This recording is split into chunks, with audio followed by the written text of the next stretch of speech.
आपके पेरेंट्स का घर आपका नहीं है, वो आपके भाई को ही, अपने बेटे को ही देंगे। फिर चाहे हमारे संविधान में कितने भी रूल्स क्यों ना हो कि लड़कियों का भी हक है, लेकिन लड़कियों का हक होने के बाद भी हमारे पेरेंट्स, सोसाइटी, समाज, रिश्तेदार कोई भी लड़कियों को हक देना नहीं चाहता, क्योंकि उनको लगता है या तो लड़की आगे निकल जाएगी या फिर हमारे बेटे पीछे रह जाएंगे इस तरीके से, या फिर समाज में इज्जत नहीं रहेगी, लोग क्या सोचेंगे, क्या कहेंगे, इस डर से वो लड़कियों को सिक्योरिटी देते ही नहीं है। लड़कियां सिक्योर्ड हो जाएंगी, उन्हें बहुत फर्क पड़ता है इस चीज़ से, क्योंकि वो जानते हैं लड़कियों का पोटेंशियल भी और लड़कों का पोटेंशियल भी।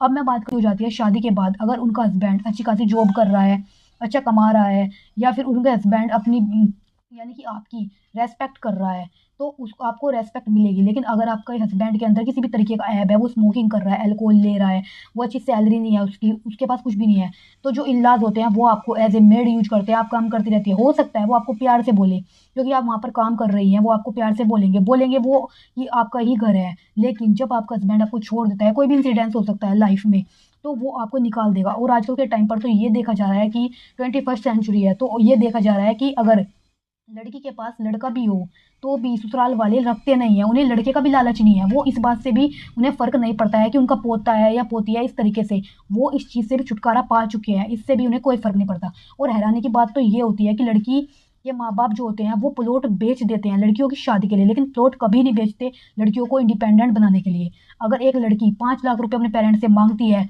इंडिपेंडेंट होने के लिए या कोई भी बिजनेस करने के लिए, वो कभी नहीं देंगे। लेकिन एक लड़की की शादी में, अपनी बेटियों की शादी में वो बैंक से लोन भी ले लेंगे और ज़मीन भी बेच डालेंगे, कुछ भी करेंगे, लेकिन लड़कियों की शादी में वो बहुत अच्छा खासा पैसा लगा देते हैं, लेकिन वो लड़कियों की एजुकेशन में, उन्हें ग्रोथ में कुछ भी नहीं लगाते हैं।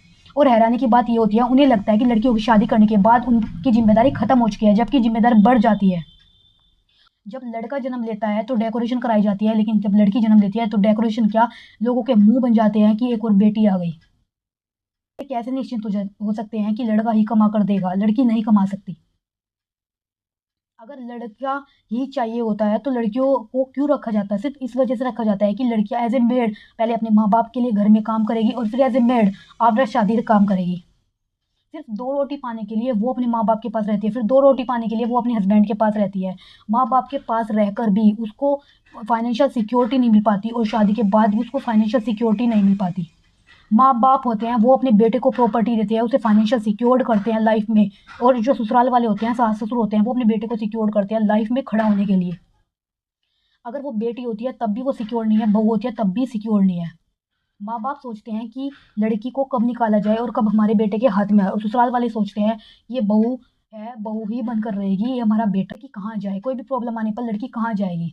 और जो माँ बाप इतना सारा दहेज देते हैं, ज्वेलरी देते हैं, सामान देते हैं, वो सब कुछ ससुराल वाले रख लेते हैं। और अगर कोई भी केस हो जाए, डोरी सिस्टम हो या किसी भी तरीके का मारपीट हो या कुछ भी तरीके की कोई भी प्रॉब्लम आ जाए लड़की के ऊपर, हस्बैंड एक्सपायर हो जाए, तो जो ससुराल वाले होते हैं वो बाद में किसी भी तरीके की ज्वेलरी हो, सामान कुछ भी लड़की को नहीं देते हैं।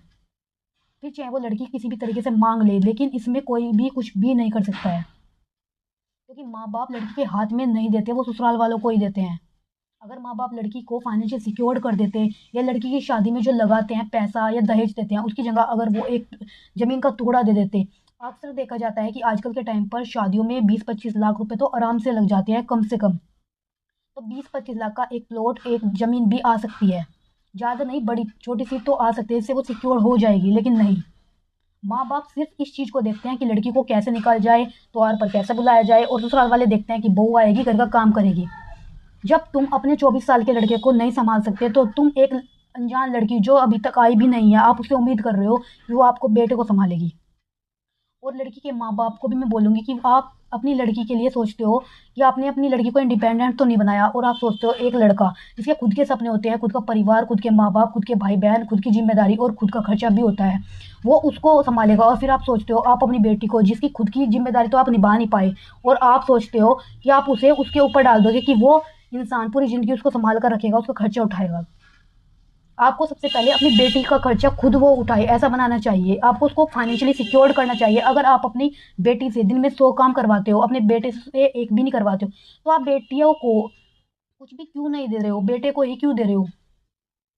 अगर आप अपनी बेटियों को खाना बनाना सिखा रहे हो तो उसे कमाना भी सिखाओ। अगर आप अपने बेटे को कमाना सिखा रहे हो तो उसे खाना बनाना भी सिखाओ। आजकल की सबसे बड़ी प्रॉब्लम ही यही है कि एक इंसान कमाता है, वो सोचता है कि घर में पड़ी पड़ी एक लड़की करती क्या है, और एक लड़की घर का काम करती है। उसको लगता है कि एक आदमी कमाते ही तो है, ये इतने इतना आसान है।